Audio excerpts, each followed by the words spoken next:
মানুষের মতো কোনো সুন্দর প্রাণী পৃথিবীতে নাই, আছে? গরু দেখবেন সবগুলোর চেহারা একরকম, কুকুরের অলমোস্ট সব কুকুরের কেন্দ্রীয় চেহারা এক, সব ছাগলের কেন্দ্রীয় চেহারা এক, কিন্তু একটা মানুষের সাথে আরেকটা মানুষের চেহারা মিলে? আমার সাথে হুজুরের চেহারার মিল আছে, হুজুরের সাথে ভাইয়ের, ভাইয়ের সাথে আপনার। 700 কোটি মানুষ নাকি পৃথিবীতে এখন আছে, এই 700 কোটির সাথে একটার লগে আরেকটার মিলে? কত 700 কোটি ময়রা কবরে ভূত হয়ে রয়েছে, একটার সাথে আরেকটার মিল ছিল? আরো কত 700 কোটি যে কিয়ামতের আগে আসবে, একজনের সাথে আরেকজনের চেহারার কোনো মিল খাবে? এরপর আপনি হিউম্যান অ্যানাটমি নিয়ে গবেষণা করেন, পায়ের পাতা থেকে শুরু করে মাথার তালু পর্যন্ত একটার পর একটা অঙ্গ এমন ভাবে আল্লাহ তৈরি করেছে, পৃথিবীর কোন ডিজাইনারের কোন ডিজাইন দ্বারা এটাকে মাপজৌকার পরিমাপ করা সম্ভব না। চিল্লায় বলেন ঠিক কিনা?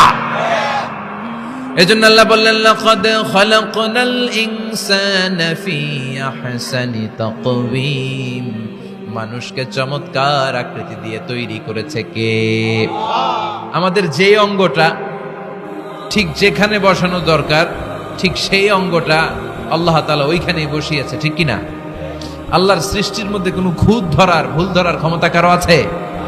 এক লোক বট গাছের তলায় বসে বিশ্রাম নিচ্ছে, আর বট ফল দেখে অবাক যে এত মোটা বট গাছ, ফলগুলো এত ছোট। বট ফল ছোট হয় না নাকি এত বড়?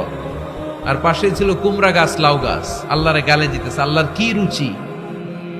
চিকন চিকন কুমড়া গাছ, চিকন চিকন লাউ গাছ, এত বড় ফল, আর ইয়া মোটা বট গাছ, এতটুকু ফল। আল্লাহর গালি দিতে দিতে ঘুমায় গেছে।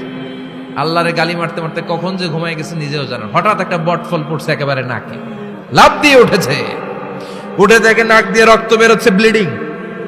নাকের রক্ত মুছে আর পড়তে আরম্ভ করছে আলহামদুলিল্লাহ। কি পড়ে? মনে মনে কয়, আল্লাহরে কেন গালি দিলাম? ওই কুমড়া যদি এইখানে হইতো, ওই লাউ যদি এইটার উপরে হতো, কুমড়া যদি একটা নাকের উপরে পড়তো, আমি নিজেই কুমড়া হয়ে যাইতাম। ঠিক কিনা? সুবহানাল্লাহ পড়েন। মা খালাকতা হাদা বাতিলা, এমনি এমনি আল্লাহ কিছু বানায় নাই, যেখানে যেটা যতটুকু দরকার সেটা করে দিয়েছে কে? চোখ যেখানে থাকা দরকার চোখ দিছে কে? নাক যেখানে দরকার নাক দিছে কে? চোখ কান এদিকে না হয়ে যদি অন্যদিকে হইতো সুবিধা হইতো? চোখ দুইটা মনে করেন এদিকে নাই, আছে এদিকে, এদিকে একটা চোখ, এদিকে সুবিধা হইতো? খাওয়ার সময় আমরা প্রথমে দেখি, নাক দিয়ে শুকি, তারপরে মুখে মারি, ঠিক কিনা? তো চোখ যদি পিছনে হইতো, প্রত্যেকটা খাবার নিয়ে চোখটা দেখানো লাগতো এইভাবে, তাই না? নাকও যদি এইখানে না হয়ে এদিকে নাকটা হইতো, খাবার নিয়ে ঘ্রাণ শুকতে চাইলে পেছনে নিয়ে। দেখেন কি সেটিং! চোখ যদি এইখানে না থেকে মাত্র 2 ইঞ্চি উপরে যদি আল্লাহ দিত, এদিকে একটা চোখ এদিকে একটা চোখ, সেজদা দিতে পারতেন? চোখ বন্ধ করে সেজদা দেওয়া লাগতো, ঠিক কিনা? ফুটবল খেলতে পারতেন? ফুটবলে হেড দিলেই ডিমের মতো পোজ হয়ে যেত চোখ দুটো। সুবহানাল্লাহ পড়বেন না? দেখেন কানের কি সেটিং! কান যদি এইখানে না দিয়ে এই কানটা আল্লাহ এই বগলের নিচে দিত, আর এই কান যদি এই বগলের নিচে দিত, আজকে ওয়াজ শুনতেন কেমনে? এমনি। হাত তোলেন সবাই।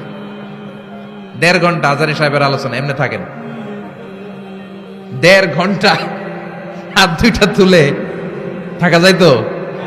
হাত নামাইলে ওয়াজ শোনা যায় না, হাত উঠাইলে শোনা যায়। সুবহানাল্লাহ পড়েন। যেখানে যেটা যেভাবে দরকার দিয়ে দিয়েছে কে? আবার এখানে এয়ার ক্যানেল দিলেন। অনেকে কয় এগুলা দিছে কেন? এই ক্যানেল কিন্তু দরকার। ক্যানেল না থাকলে আপনার কথা ঢুকবে না, আপনি বুঝবেন না। অনেকের এই কানের ডিফেক্ট আছে, ডিফর্ম বেবি, এই রোগ নিয়ে জন্মাইছে, কানে মেশিন লাগানো লাগে, এই ক্যানেলের সমস্যা। এটা কেটে দিলে আপনি কান কাটা রমজান, কান কেটে দিলে আপনি কান কাটা রমজান হয়ে যেতেন। এই ক্যানেল দিয়ে ঘুরে ঘুরে সাউন্ড ওয়েভ গুলো যায়, ফলে আমরা শুনতে পাই। এই ক্যানেল না থাকলে শুনতে পেতাম না। তার মানে মা খালাকতা হাদা বাতিলা, এমনি এমনি কিছু দেয় নাই। 206টা হাড্ডি দিয়ে আমাদের মানুষের দেহ, ছোট্ট হাড্ডিটা আল্লাহ দিয়ে দিছে এখানে। এটার ভিতরে একটা ড্রাম আছে, এটার বলে এয়ার ড্রাম।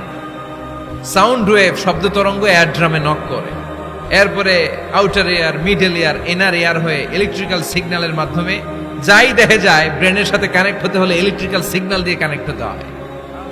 এই সাউন্ড ওয়েভ, শব্দ তরঙ্গগুলো ইলেকট্রিক্যাল সিগন্যাল দিয়ে ট্রান্সমিট হয়ে ব্রেইনের হেয়ারিং নার্ভ, শুনবার যে স্নায়ু, ওইখানে নক করে। নক করা মাত্র এই শব্দ তরঙ্গ আপনার শুনবার অনুভূতি জাগায়।